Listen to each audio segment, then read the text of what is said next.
On behalf of the Women's International Forum's Executive Board, a very warm welcome to all of you to our first event of the 2021-2022 season. And for those of you who are new to our events and who are joining us for the first time, my name is Zarina Barukati, and I am the president of WIF, and I represent Singapore. It's a real privilege for us today to have as our first speaker, Dr. Natalia Kanem, the Executive Director of the United Nations Population Fund, or the UNFPA as it is known. Thank you, Dr. Kanem, for accepting our invitation. Dr. Kanem is heading UNFPA and is working to deliver a world where every pregnancy is wanted, every childbirth is safe, and every young person's potential is fulfilled. Now, before I give the floor to my colleague, Lina Maria Fernandez from Colombia, one of the vice presidents of WIF, to introduce Dr. Kanem, I would like to first thank all WIF members for your support of our program over the past years, especially in the past 1.5 years because, of the pandemic, we had to go virtual. So thank you very much. And at this point, I would also like to acknowledge several new spouses of PRs who have recently arrived in New York and who are with us today. In no particular order, they are Monique Jackman of Barbados, Elaine Frankson Wallace of Jamaica, Caroline Chimbindi of Zimbabwe, Petra Zerovnik of Slovenia, Suzgo of Zambia, and Priyanti of Sri Lanka. Welcome to New York and welcome to WIF. Very briefly, WIF is a speakers forum and we have been in existence since 1975. Our objective is to provide a forum for briefings and discussions on issues of global importance related to the work of the United Nations. We are made up of professional women from New York and also women from the diplomatic corps. So now, without further ado, I would like to invite my colleague and friend, Lina from Colombia, to introduce our speaker. Lina, you have the floor. Thank you, Sarina, and good morning to everyone. It is really a pleasure to have you all in our first event of this season. And today with us, we have a very, very special guest, Dr. Natalia Kanem. She's the Executive Director of the United Nations Population Fund, as Sarina mentioned, well known as UNFPA. And for those of you who don't know, the UNFPA is the United Nations Sexual and Reproductive Health and Rights Agency. Since 2017, Dr. Kanem has been leading the institution with an outstanding women leadership.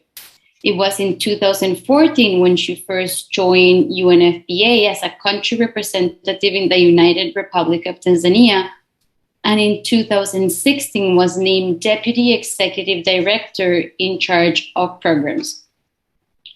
Previously, Dr. Kanem served as founding president of Elma Philanthropies, a private funding institution focusing on Africa's children and youth, and as a senior advocate of the Loyal Best Institute of the West Indies.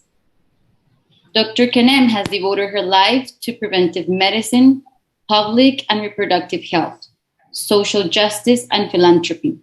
As a Ford Foundation officer from 1992 to 2004, she helped pioneer work in women's reproductive health and women's rights in the West Africa, and subsequently served at the Foundation's headquarters here in New York as a deputy vice president for its peace and social justice programs in Africa, Asia, Eastern Europe, Latin America, and North America.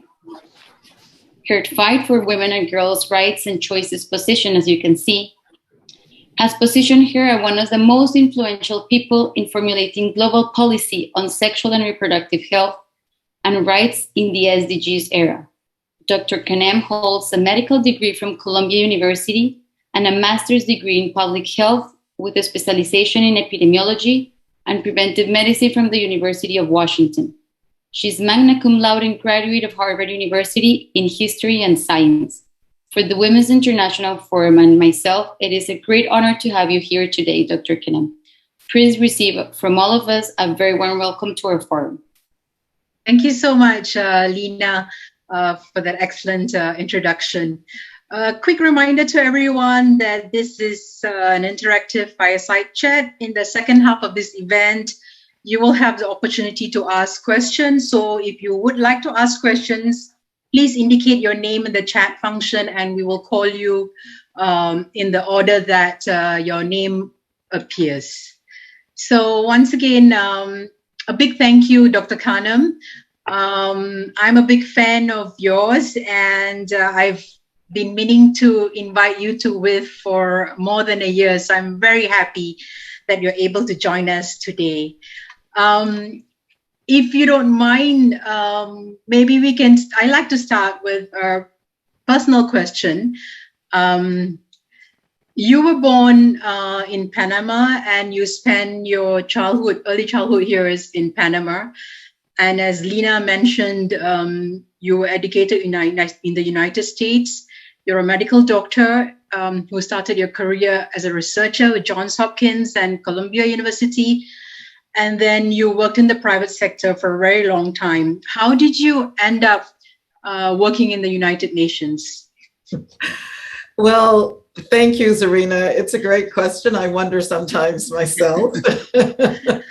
And I'd also like to thank you, Lena Maria, for the beautiful introduction.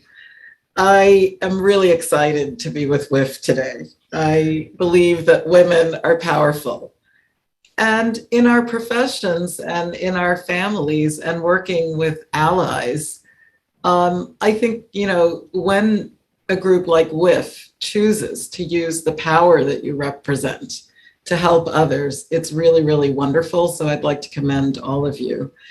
And to answer the question, I've always admired the UN from afar. I came in 2014. So a lot of my colleagues have a lot more experience. They sort of know the negotiations piece a lot better than I.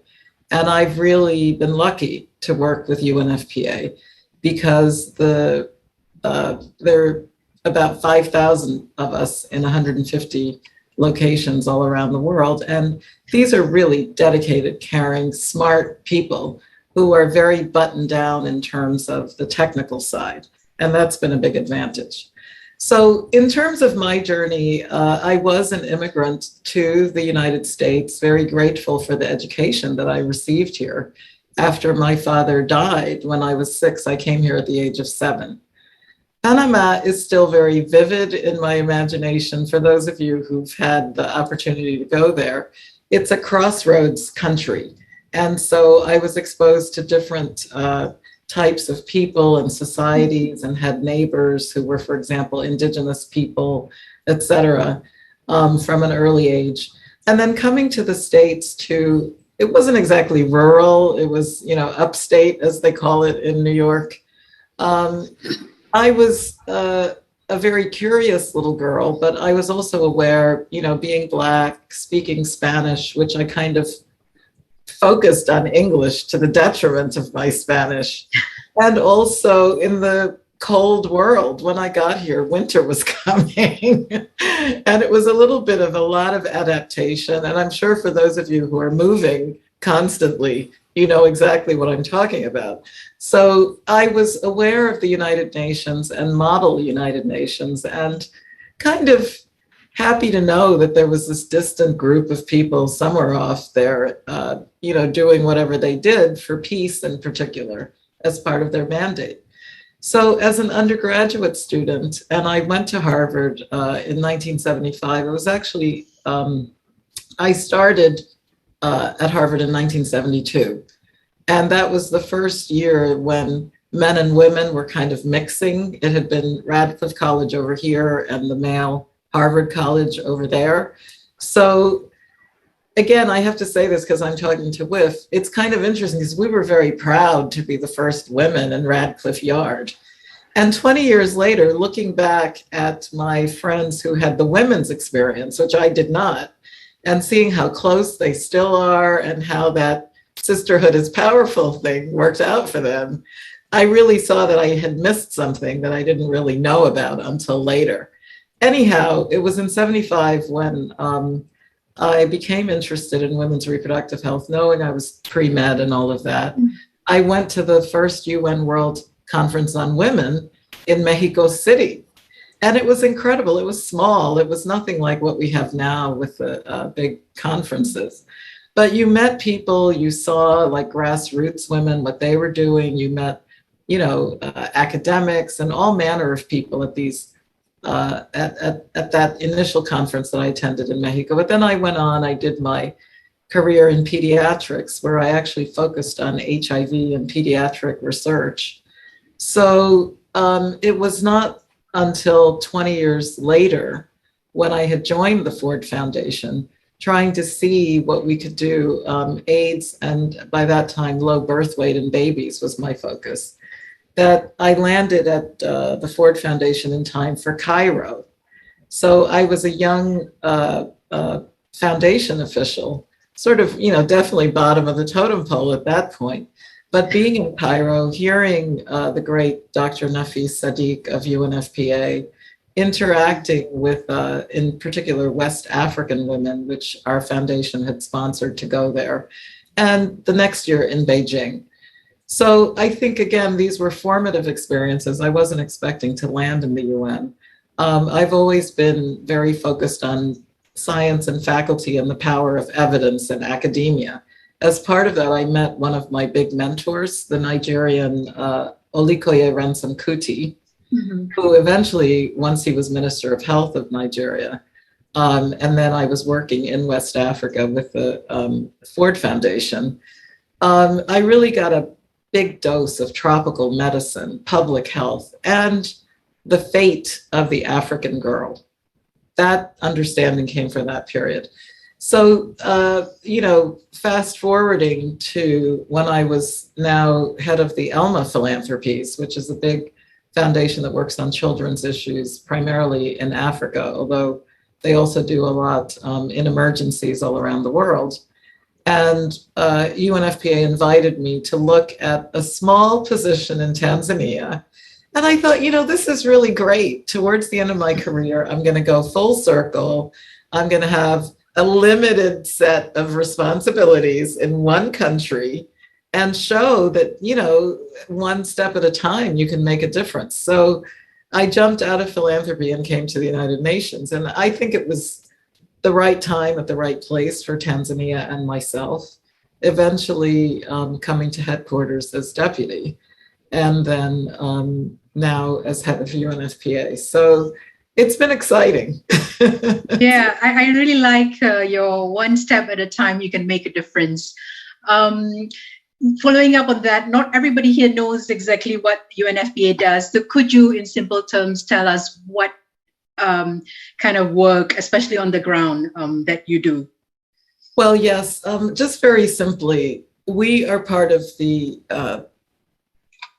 UN that works on the ground. We have staff in 120 countries, and some countries have multiple locations. And our whole mission is to make sure that we can provide contraception to women and adolescent girls, because as many of you would be aware, there is a lot of adolescent pregnancy, and some of it is girls who are married. So we're not necessarily always talking about a young girl who is on her own. So we provide contraception. That's a big focus. One of our big focus areas also is that no woman should die while giving birth. That happens, sadly, 800 times a day. 822 women die every day from conditions that really would be preventable if the midwife were there, if we could get her to cesarean section on time, if she could be monitored with antenatal care. And then we work on the issues of gender-based violence in concert with others across the UN. We take the lead during emergencies for humanitarian causes. Right now, very preoccupied with Afghanistan and Ethiopia and Haiti and places like that. And lastly, we still continue to advocate for good data, population data. We provide census support. And 2020, if it weren't for the pandemic, would have been a big census year. So we're still scrambling to put those professionals in place who can help countries figure out who's being left behind. So in simple terms, we advocate for women and girls for their bodily autonomy and to make sure that young people's potential can be fulfilled. Thanks. Thank you. And that sort of brings us right into our topic today. what is the shadow pandemic? It's a term that's been used often, and why is it important and should be of concern to us? Well, yes. Right now, we're preoccupied with coronavirus, and rightly so.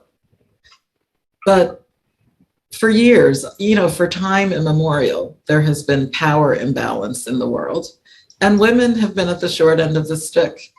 So the shadow pandemic that UNFPA sounded the alarm about at the beginning of the COVID pandemic was to say that already 1 in 3 women throughout our lifetimes are going to be affected by some form of gender-based violence or abuse.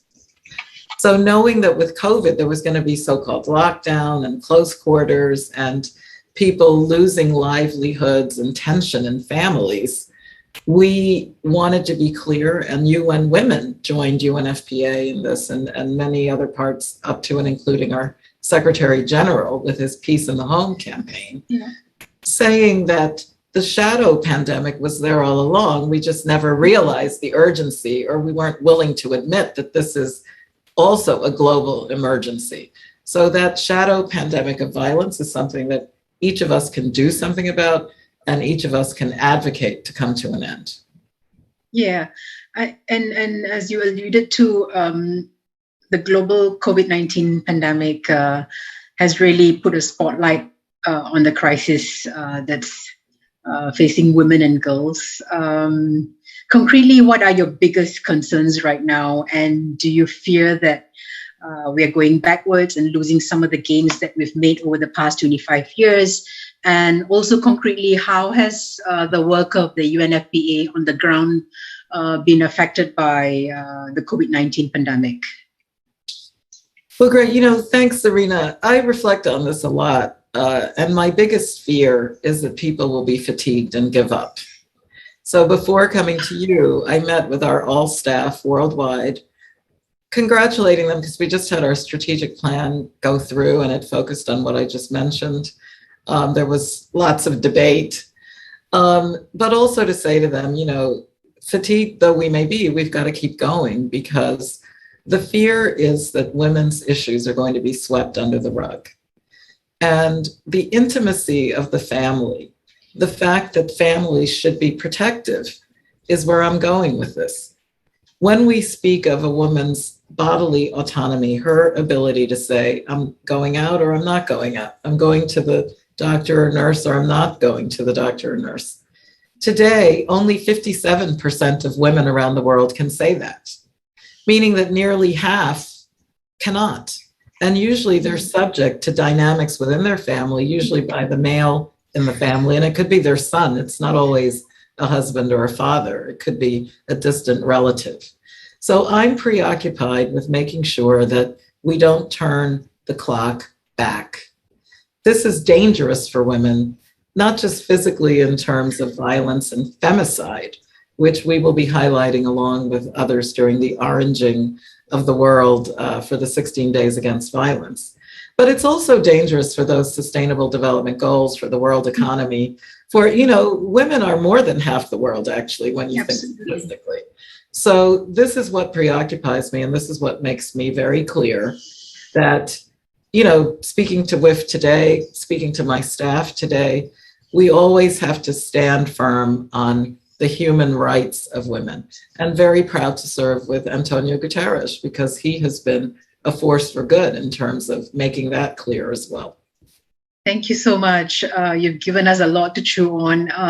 I do have some more questions, but I would like to open up, the discussion to the floor to see if we have anyone who would like to ask questions of Dr. Kanem. Please do indicate your name in the chat function. You can send a message directly to me. I'm gonna write. We have Tracy Tokuhama Espinoza, who is representing Ecuador and who is a board member who would like to ask a question. I will give the floor to Tracy. Thank you very much, Dr. Kanem. Thank you so much for being here. And I think it's wonderful that you're refocusing the spotlight on what you call the shadow pandemic. I think it's really wonderful to bring this to the forefront. And we've heard statistics like this, at least in Ecuador, they mentioned, well, at least 1 in 10 women. Oh, no, it's 1 in 2 women. And without having really personal contact with this myself, it's so hard to fathom these statistics. And so I just wanted to ask you, I'm an educator. From an education point of view, we always say that diagnosis is half the cure, but we stole that from medicine, of course. So knowing what causes something helps you figure out a plan of how to treat it. And I would just like to have your perspective on what do you think are the root causes of violence against women at all these multiple levels? Where does that come from? Some things might be cultural norms, other things are just physically men are bigger than women. Is that some part of it? Or are there other things that we're just not seeing that might be a little bit more subtle, that need addressing, that would help us maybe respond better to these problems? Thank you. Well, thank you so much, Tracy, because, this is actually a very profound question. And it's profound because it gets to the heart of power dynamics in interactions in the family, in the workplace, in communities. It also reminds us that we basically are part of a continuum. So how we are raised, culture, as you've alluded to, shapes our worldview as to who is important, as to whose voice is going to matter. So physical dominance is part of it, I think. Earlier this year, I made the wry comment, and it's true, since the days of Methuselah, men have been bigger. But might does not necessarily make right, and we all know that. I also think that on the gender aspect, there are many attributes. I mean, I jokingly always tell the story of when I walk into a boardroom, even if it's my own boardroom, not everybody realizes that the executive director is here, And so they're wonderful people, but we all, myself included, we've been trained to think, oh, okay, well, money matters, color matters, this and that matters. When in point of fact, everyone is equal, and that's enshrined in the UN Charter that we all hold so dear. So I will say that the way that we raise girls and boys conditions everybody to know, okay, who's going to sit back and be meek and mild? Who's going to ignore stuff that's happening within our eyes? And who is going to be willing to ask the question, what is happening here? Because if we don't ask, well, everything is hunky-dory. You know what I mean? So yes, there is hunger and poverty in the world. And yes, violence tracks with, stress. It's a fight or flight reaction. You fight and you hit out, or in some cases you retreat and run away. So we're sort of programmed on this. And we know that when women and girls are subjected to gender-based violence, whether it's physical, sexual, psychological, when you feel that you have no control over your life. And also now we're speaking about economic violence, because this can play out in terms of property dynamics, in terms of divorce dynamics, and in terms of stalking dynamics, even on the web. There are consequences. There are consequences for that individual within her family, but there's also consequences for all of us as a community. This has a knock-on effect. In the West, so-called, women who have had access to contraception by leaps and bounds have been able to join the workforce. They've been able to craft an autonomy over their lives. So family planning is protective when you know that you can feed your children and you can have other options open in terms of survival and livelihood. I also think that, when you have limited power within an intimate relationship, you're not going to be able to attend and think about the work that's in front of you. You're going to be preoccupied with brooding over, oh my gosh, what's wrong? Did I do this? Did I not do that? Very, very detrimental. And I think, more and more UNFPA has been speaking out about this concept of bodily autonomy because it's the root of so much else that happens.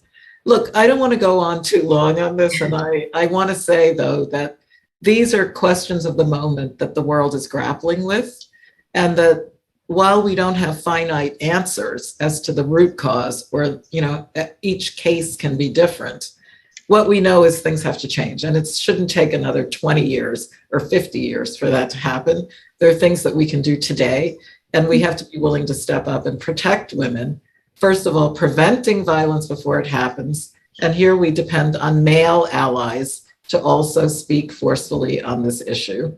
And once it's happened, to move in quickly with the understanding that I can heal from my trauma if I get the right social worker to help me, if I'm referred for, personal care, but also if the justice system changes.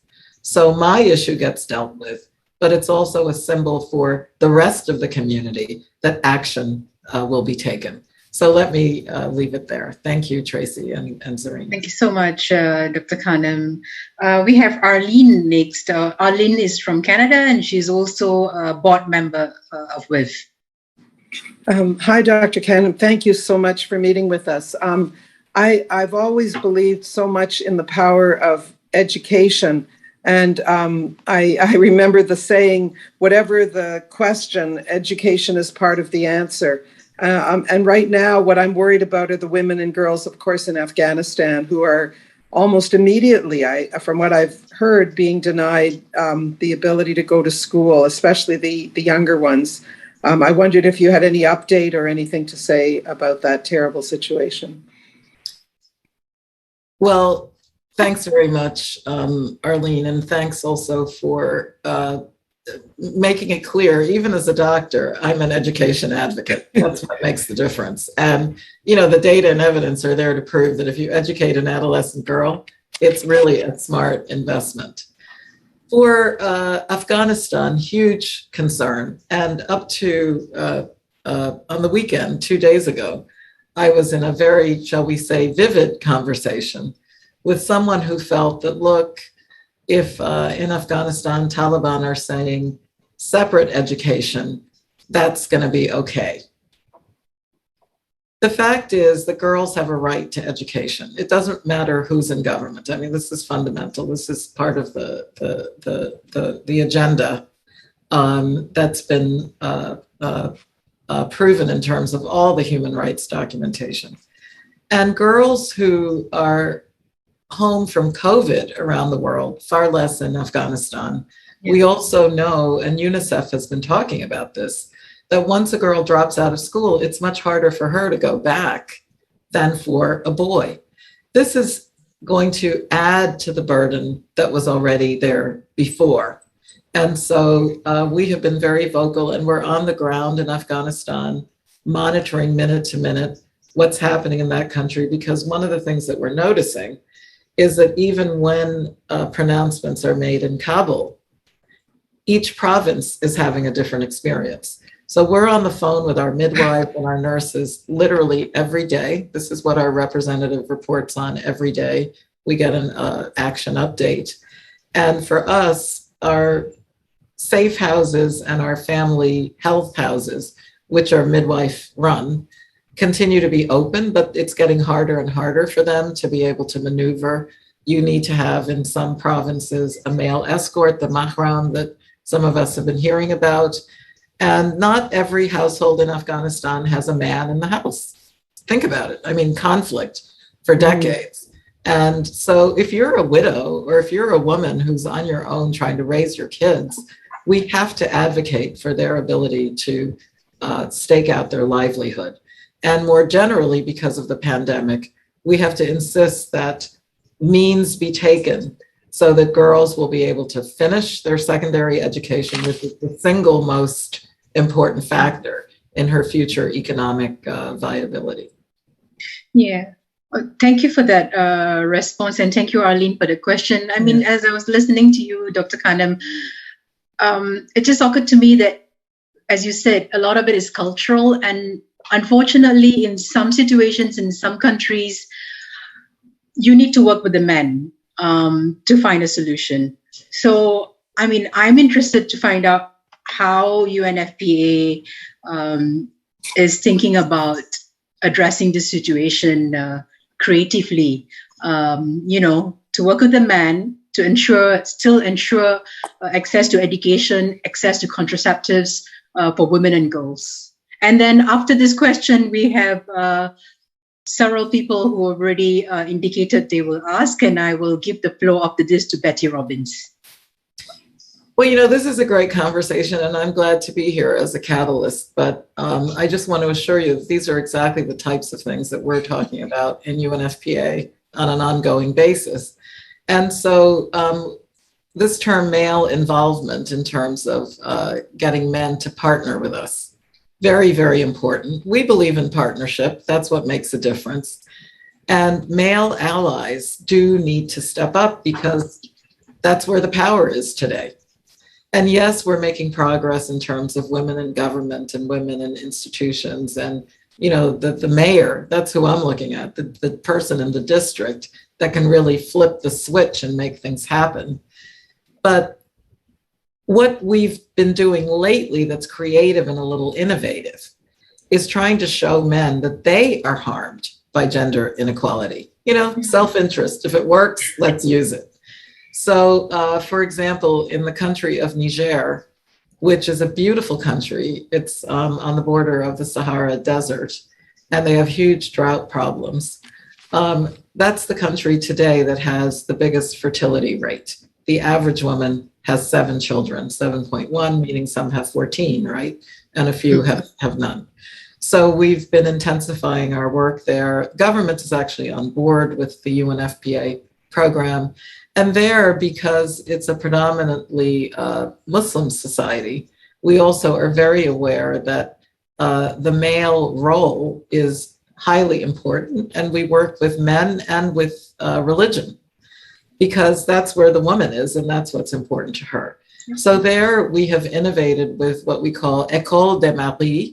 These are husband schools, usually run by a female midwife under the tree. I mean, when you imagine a circle of men, and she's explaining to them things like, this is what is inside your body. This is what is inside your daughter's body. Because again, no one, it's a society that doesn't have high literacy. By the way, that also tracks with high death in childbirth, which this country also has. So in these husband schools, we are giving factual information, but we're also appealing to the guys, You want your wife to survive. These are factors like contraception, like nutrition, like making sure that she goes for her prenatal care that are going to make a world of difference.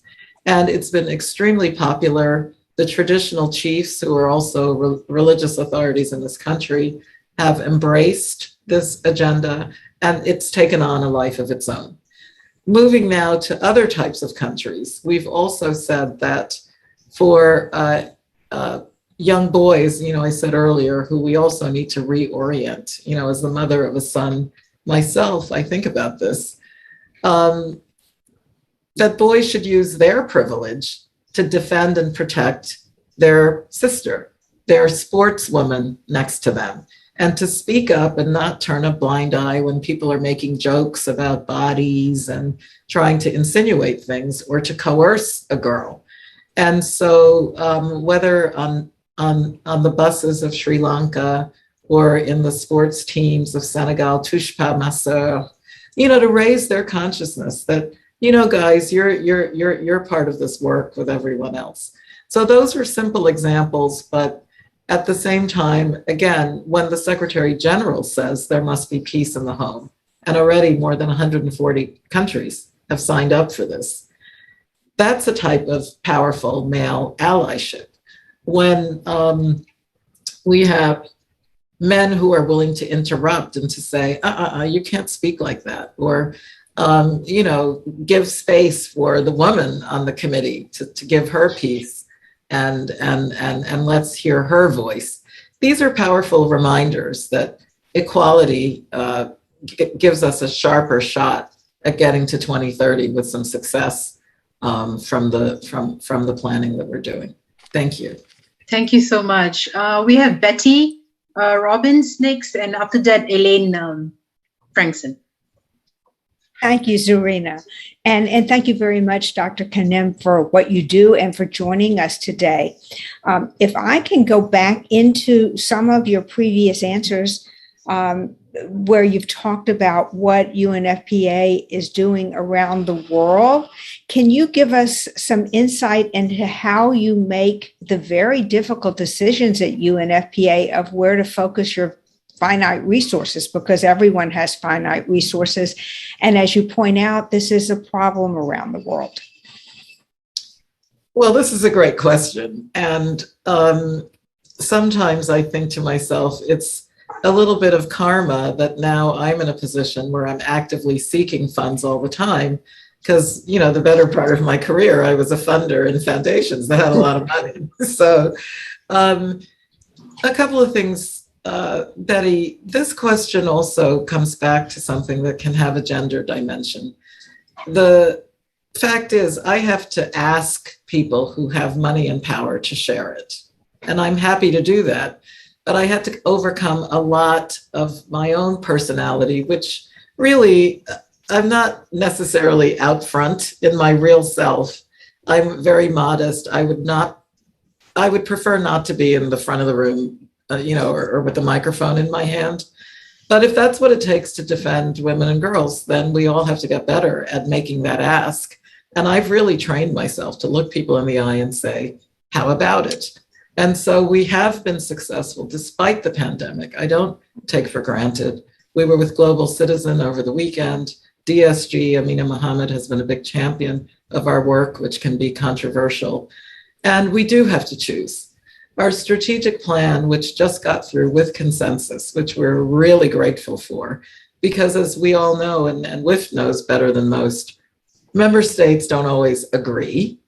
And sometimes we get conflicting orders from our board, which is 193 member states, who have a lot of dialogue issues right now. So we do not take for granted that we were successful in a strategic plan, which focuses on three things. We call them our 3 zeros, and they're all based on data. And this is how we choose. Is it going to zero the unmet need for family planning? If it's going to help with that, we should do it. And the second 0 is to make sure that no woman dies from preventable causes, which well over 90% of the causes are preventable if you have the right type of antenatal and care during the birth. The mother and the baby survive. So 0 preventable maternal deaths is our second 0 after 0 unmet need for contraception.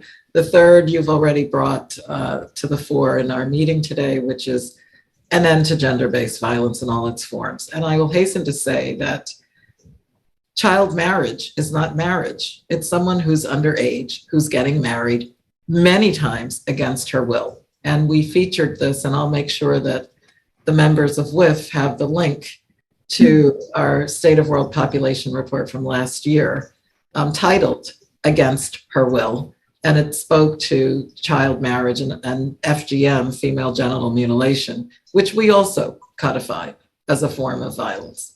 And lastly, I want to insist that for the SDGs to succeed, we need to monitor. We need to have our data right at our fingertips.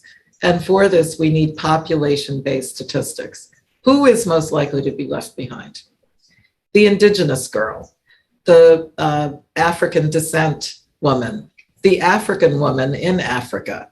We also have people with disabilities who very often do not even factor into the equation. Hurricane is coming, everybody's scrambling. Well, what if you're blind? What if you're not physically abled and need assistance? So we've been part of planning and pre-positioning for menstrual supplies for people with disabilities who are humans that menstruate, So I think ultimately we spend a lot of time looking at the data of who is being left behind. The issue of the schoolgirl who's left behind is another one that preoccupies us. So it's hard though, because we have about $1 billion in budget. I'm proud of that. It's the biggest budget we've ever had for the last 3-4 years. But we're kind of scared that with COVID and with governments having to make new shifts in how they allocate funds, again, we're always in danger of our agenda dropping to the bottom of the list. So we have to be scrappy. We've got to get out there and make our case. And I'm very happy to speak with you for that reason. Thank you for that. And I think we're all happy to help in any small way we can to advance the work of the UNFPA. I'd like to call on Elaine now, who has a question. She's from Jamaica. Thank you very much. And thank you, Dr. Kanem, for sharing your story with us. I could listen to you all day because you're absolutely fascinating. And of course, the work that UNFPA does is it touches all of us as women. Now, as I'm from Jamaica, and as a Jamaican woman, I had unfettered access to education.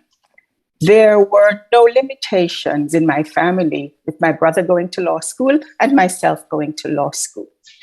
And so I've grown up as part of a generation of women who feel very empowered, who have had the opportunities to pursue careers and to take positions in the workplace.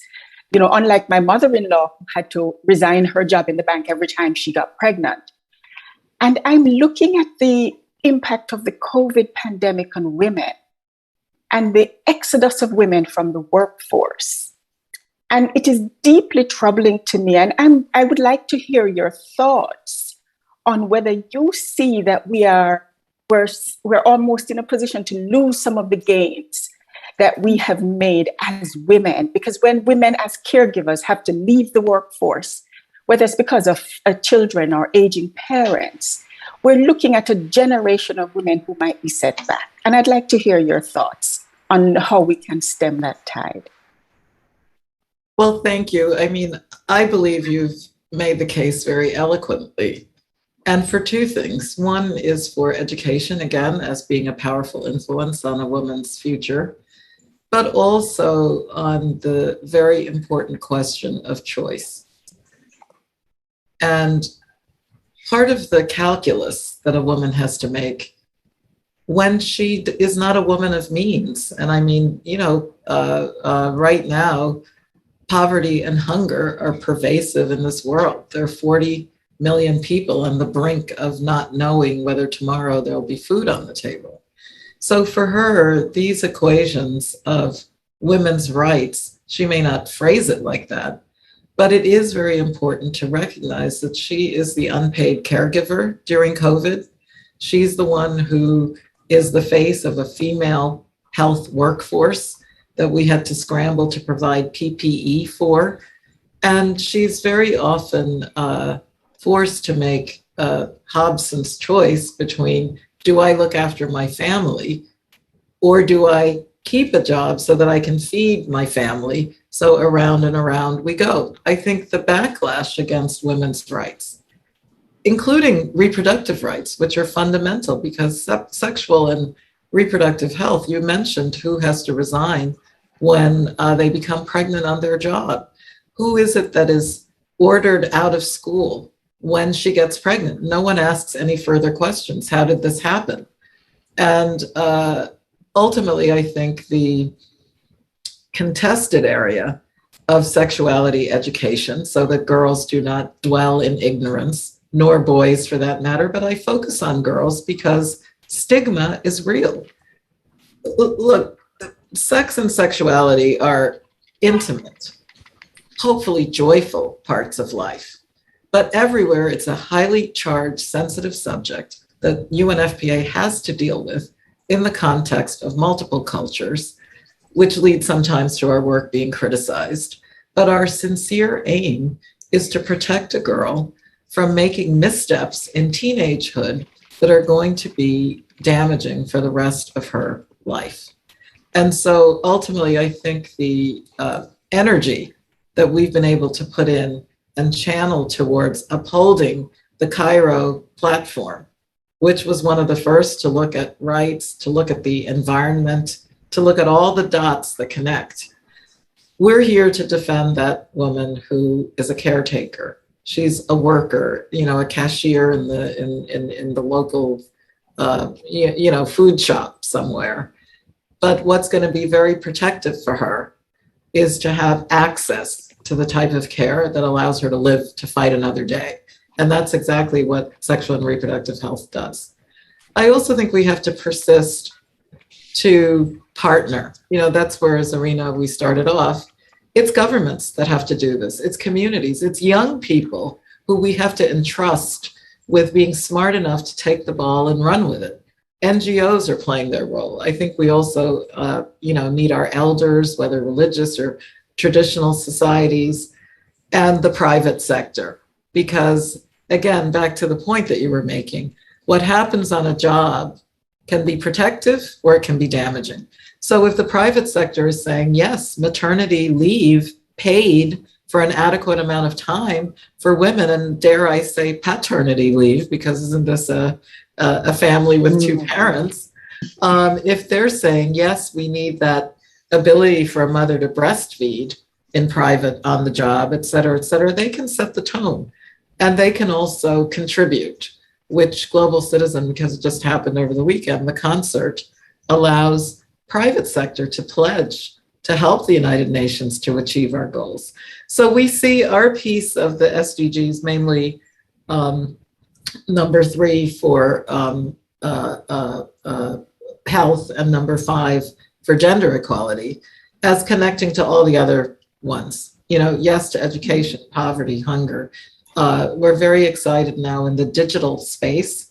During the 16 Days Against Violence, we're going to be talking about online and on-phone harassment of women and girls and how to protect that young girl at school from being bullied, the politician who gets horrible harassment online. So we're also trying to keep up with the times and make things relevant. Thank you for the question. Thank you so much. I think we would have time for one more question from Elena from Latvia. Are you still there, Elena? Yes, I'm here. Thank you. Yeah, thank you.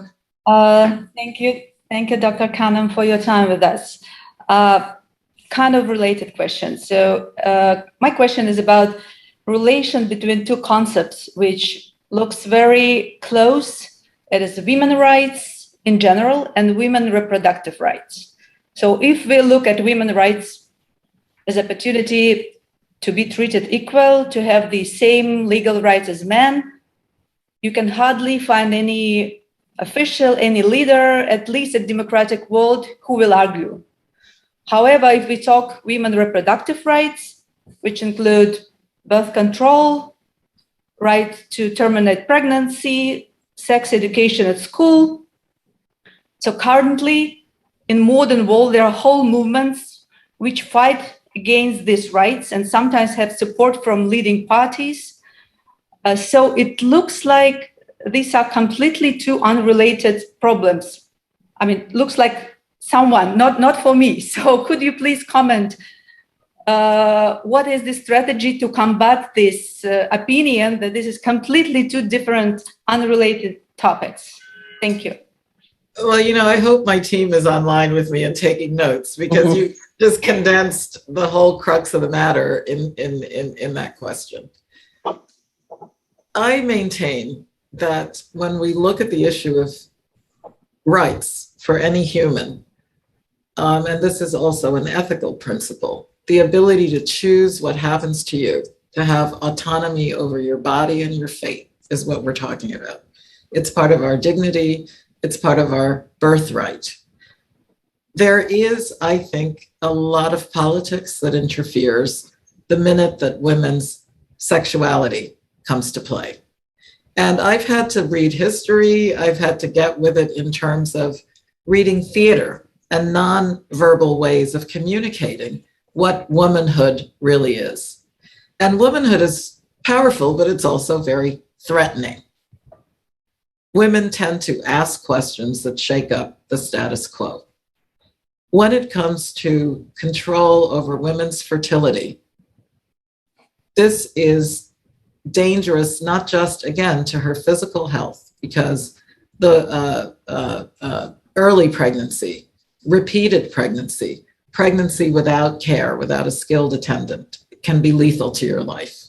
And that is why we have huge numbers of women dying from childbirth. But more to the point of rights, the contention around what people do in their privacy of their body is one which we're taking up under the rubric of bodily autonomy, understanding that there has to be a lot of dialogue because UNFPA works within the laws of every country. And not every country agrees. Like today, the 28th of September is designated as the day to promote safe abortion. Not abortion, but safe abortion, because so many women resort to unsafe abortion. So UNFPA does not advocate for abortion. It's been something that our board is very concerned not to divide us. So on abortion, we don't train, we don't provide abortions, we work on antenatal. And of course, if someone comes in after an unsafe abortion and she's bleeding to death or whatever, we're taking care of her as part of our emergency care. But all of these are flashpoints for member states that should not involve harm to women. The controversy over what and how to speak truthfully to children in particular about human sexuality preoccupies me because I'm a pediatrician first and foremost.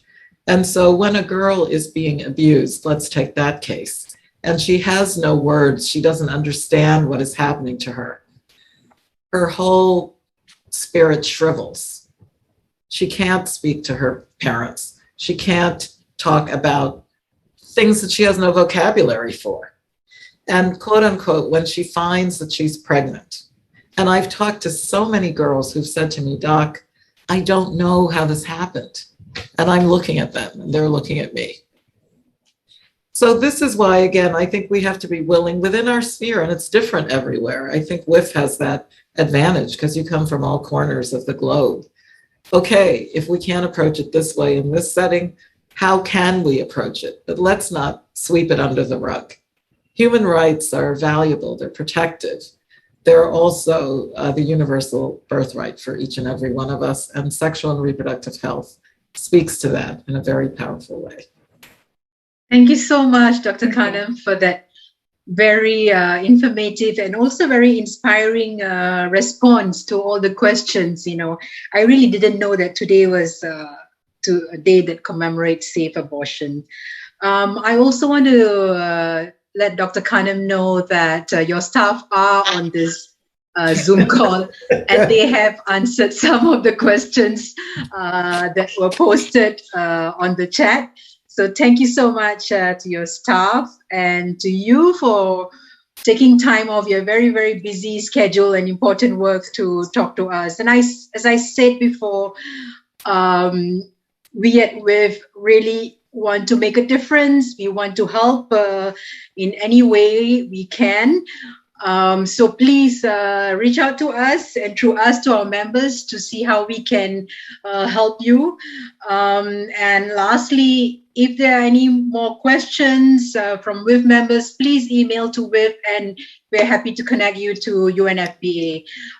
So thank you, Dr. Kanem, for joining us, and thank you everyone for joining us in our first event of the season. Hope to see you at our next event. Thank you. Thank you so much. It's really been an honor. Thank you, Zarina, and all colleagues. Thank you. All the best. Bye. Thank you. Thank Bye-bye. you, Dr. Kanem. Thank you very much. Thank you.